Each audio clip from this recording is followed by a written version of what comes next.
Samuel Elbert was an American merchant, soldier, and politician from Savannah, Georgia. Elbert fought in the Revolutionary War, commanding the victorious American colonial forces in a naval battle near St. Simon's Island, Georgia on April 19, 1778. He was wounded and captured at the Battle of Briar Creek the following year, though he regained his freedom in a prisoner exchange. He rose to the rank of Major General in the Georgia Militia and Colonel in the Continental Army. He was brevetted a Brigadier General after the end of the war. In 1784, he was elected to the United States Congress, but declined to serve because he did not consider himself physically fit for the task. He did later serve a term as the 18th Governor of Georgia. Elbert was a Freemason. His name appears on the 1779 Masonic membership rolls of Solomon's Lodge No. 1 at Savannah, along with James Jackson, Governor John A. Trutland, and Archibald Bullock. Elbert also served as the last provincial Grand Master of the First English Provincial Grand Lodge of Georgia in 1785. Life.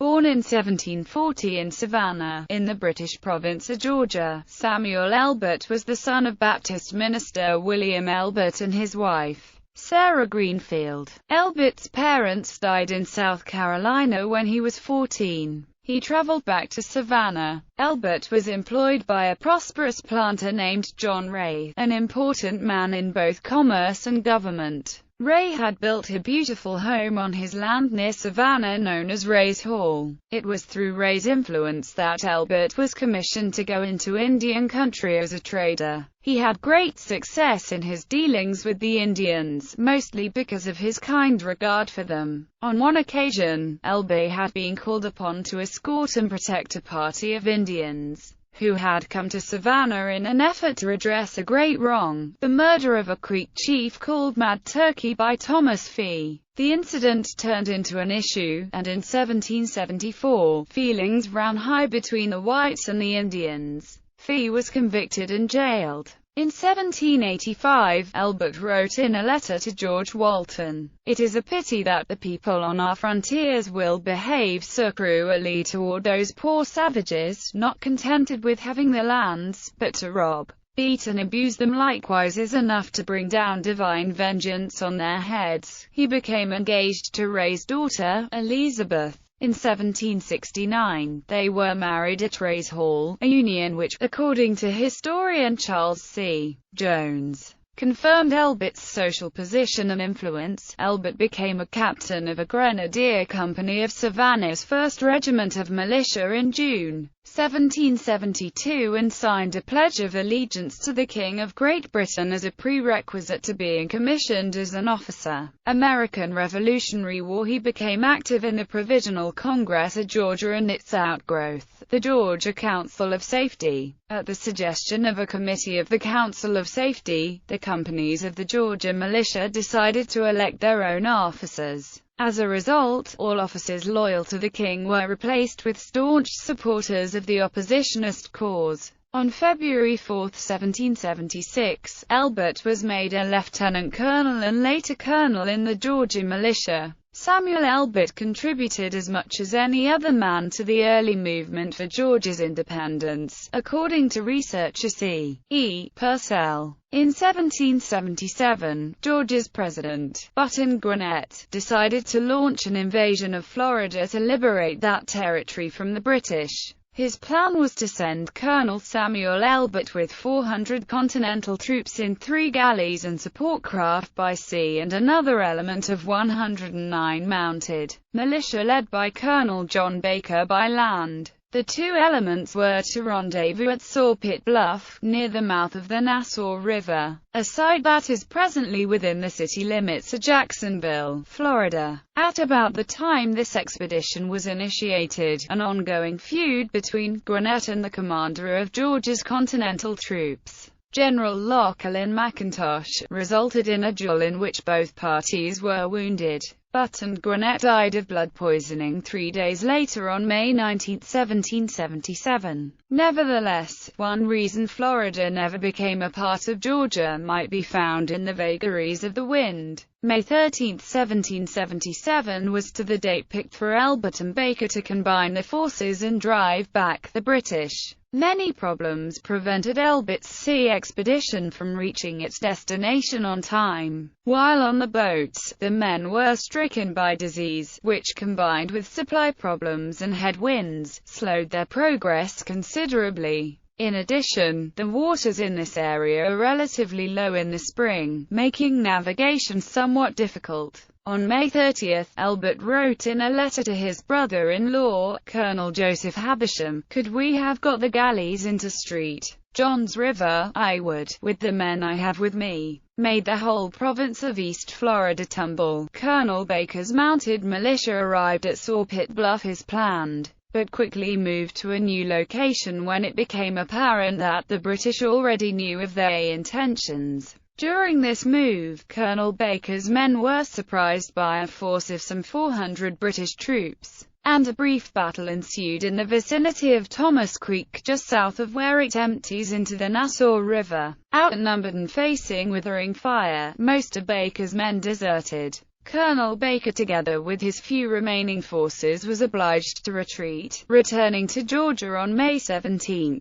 It was about 3 days later that Colonel Elbert disembarked his troops on the north end of Amelia Island. His forces were joined by a few stragglers from Baker's detachment, but after reconnoitering, Elbert found the British well entrenched with troops and artillery. While Elbert's little band was busy trying to cut through the Amelia Narrows, the British commander, Patrick Tonine, was making plans to attack them with vastly superior forces.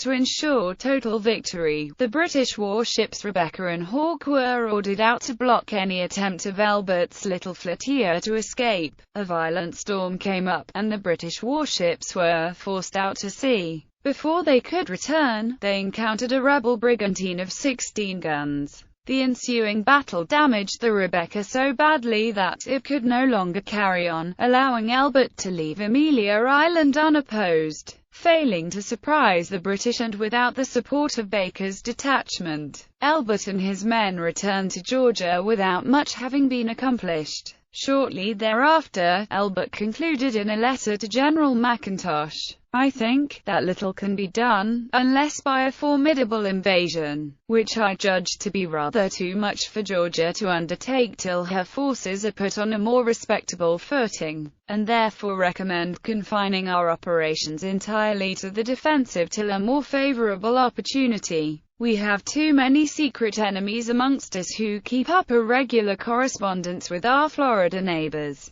and until they are put to a stop it will be impossible for us to enter Florida without their having timely notice of our approach." A later attempt to invade Florida with a much larger army was initiated by Governor John Houston and General Robert Howe in 1778. It was doomed to failure from the start by lack of a unified command. One of the few successes of this second invasion attempt came when Colonel Elbert put 300 of his troops aboard 3 galleys and caused the surrender of 3 British warships. His Majesty's schooner Hinchinbrook, the recently repaired sloop of war Rebecca, and a third vessel referred to as a prize brig, all anchored along Frederica. These ships had been harassing the Georgia rebels for almost 2 years. Prevailing conditions favored Elbert's little flotilla, and it wasn't long before the British were forced to strike their colors and abandon ship. Having suffered no casualties, Elbert was ecstatic. Elbert's 3 galleys comprised a good part of the Georgia State Navy at that time. These vessels were the Lee, the Washington and the Bullock.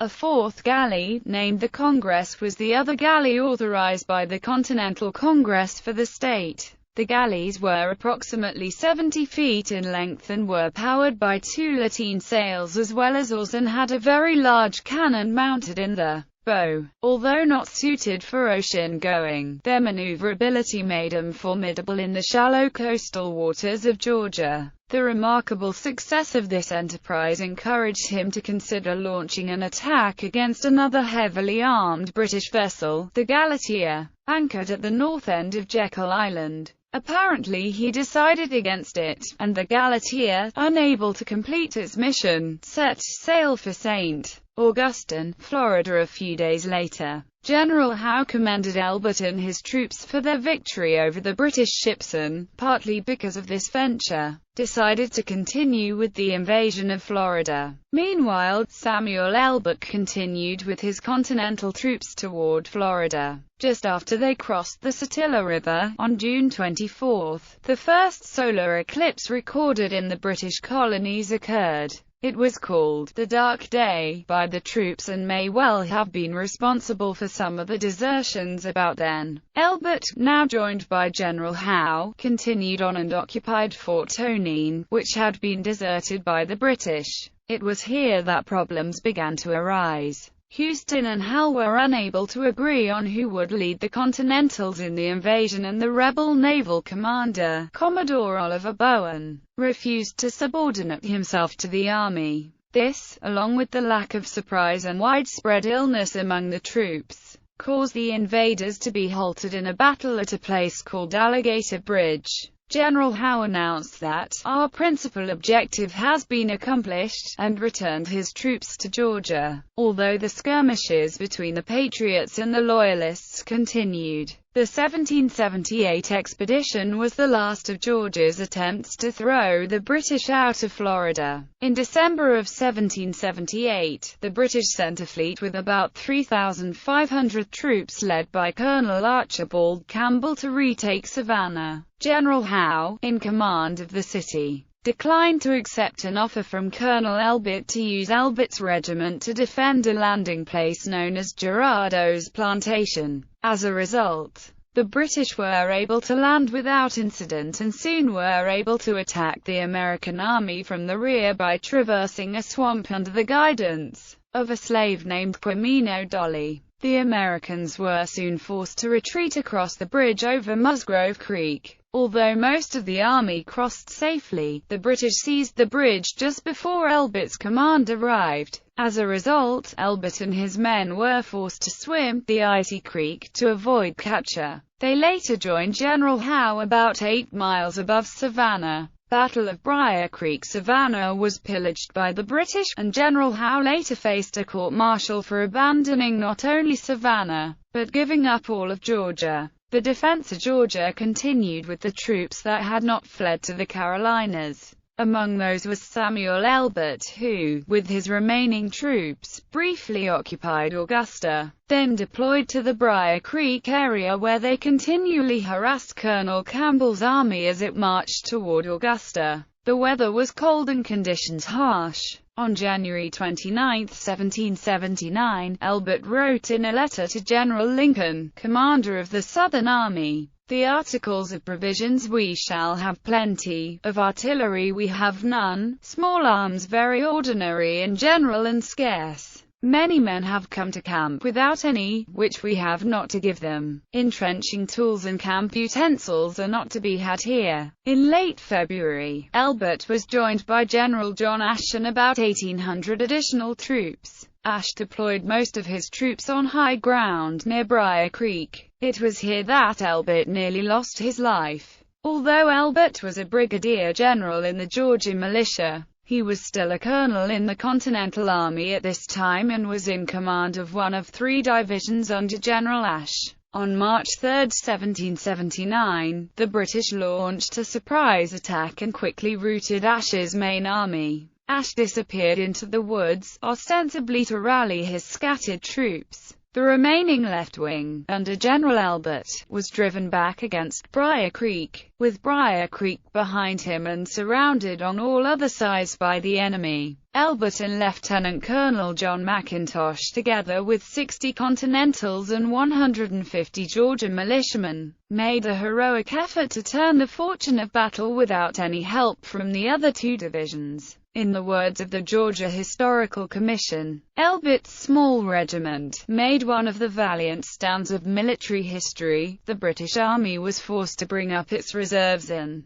with all hope of escape or victory gone, Elbert surrendered the remnants of his command. More than half of the 150 men killed were Elbert's men. Elbert himself was about to be bayoneted when he was recognized as a Mason by a British officer who ordered his life spared. There is ample reason to believe that, if the other two divisions had fought with the tenacity of Elbert's command, things might have turned out differently, especially since General Andrew Williamson was on his way with 1,200 men and General Griffith Rutherford was coming with 800 men to reinforce the army at Briar, as it was General Lincoln's plan to win control of the South and bring the war to an end resulted in disaster. General Ashe was later accused of cowardice for leaving the field of battle while Elbert was still engaged, but since nothing could be proved, a court of inquiry found Ashe only guilty of gross neglect. Elbert remained a prisoner on parole in the British camp for more than a year. During this time, he was accorded great respect and kindness.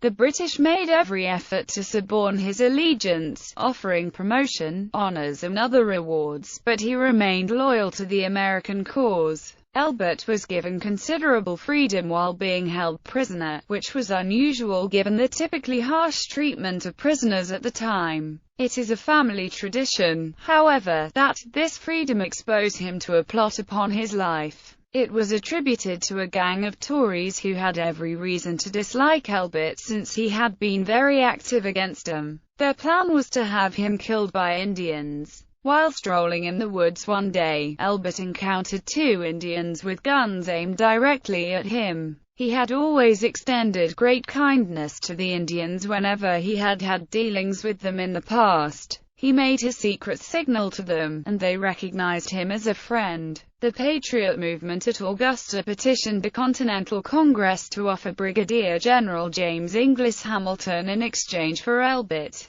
and to arrange for his promotion to the rank of Brigadier General in the Continental Army. This request was granted after the capture of Charleston by the British in 1780. Elbert went immediately to George Washington's headquarters in the North. General Washington was elated to accept Elbert's services, and at the Siege of Yorktown in 1781, Elbert was given command of a brigade. While at Yorktown, he made a lasting friendship with a young French general, the Marquis de Lafayette. This friendship continued after war's end, and these two men maintained a friendly correspondence for many years. Such was Elbert's admiration for Lafayette that he named one of his sons after him. In 1782, the General Assembly of Georgia chose Elbert, General Lachlan McIntosh, Edward Telfair and a number of other prominent Georgians to serve as commissioners at a conference with the Creek and Cherokee Indians regarding their title to certain Georgia lands.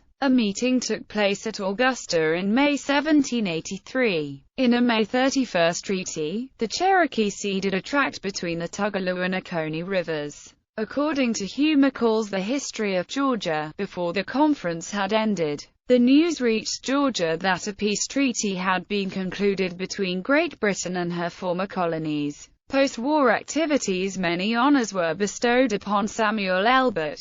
He was elected Sheriff of Chatham County and chosen vestryman for Christ Church, the first church in the new nation to organize a Sunday school. In 1784, he was selected as one of 5 delegates from the Society of the Cincinnati, an organization comprising officers who had fought in the Revolution. The same year, he was elected to the General Assembly of Georgia to be a delegate to the United States Congress. This latter honor he was forced to refuse, because he felt, after the long rigors of war, his physical condition was not at its best. Governor of Georgia. When the General Assembly of Georgia convened at Savannah on January 4, 1785, Samuel Elbert was elected governor of the state, to succeed John Houston. Elbert had not sought this honor and he asked for time to give the matter his earnest consideration. On January 7, 1785, Elbert appeared before the House, and formally accepted the honor, saying in part, "I shall ever be sensible of the honor you have conferred on me, in appointing me Chief Magistrate of the State of Georgia. It must, in the highest degree, be flattering to me, that my conduct as a soldier through our last glorious struggle has met the approbation of my country, and rest assured that it will be my study as a citizen to merit the confidence you have reposed in me. I firmly rely on the concurrence and support of your honorable House in every measure that will secure the citizens in their just rights and privileges and which may be conducive to the welfare of the state. In January 1785, an unusual piece of legislation was passed by the General Assembly for the regular establishment and support of religion in Georgia, mixing church and state matters. Though governors at that time had no power to vote, Elbert and succeeding governors who found the legislation untenable, ignored it. As stated in the Digest of the Laws of Georgia, as governor, Samuel Elbert was intensely interested in educational and cultural matters, along with another prominent advocate of education, Abraham Baldwin. Elbert persuaded the Georgia House to pass a bill supporting the full and complete establishment of public seminaries of learning. On January 27, 1785, the House granted a charter to Franklin College, later to become the University of Georgia, and Baldwin became the university's first president. Georgia thus became the first state to charter a state-supported university. The Savannah Morning News stated that this event was perhaps of more enduring and far-reaching importance and good than any other of this great man's notable career. The matter of taxation came before Elbert early in April 1785, when William Houston, Georgia's delegate to the United States Congress, wrote a letter informing him that New York and Georgia were the only states that had not conceded the right to levy these taxes. That feeling against Georgia in the national capital New York City at the time was very high, even going so far as to threaten to vote Georgia out of the Union. Undoubtedly, Elbert favored full cooperation with Congress, but governors of that did not wield the power that executives of later years were to possess, and Georgia did not accept the tax.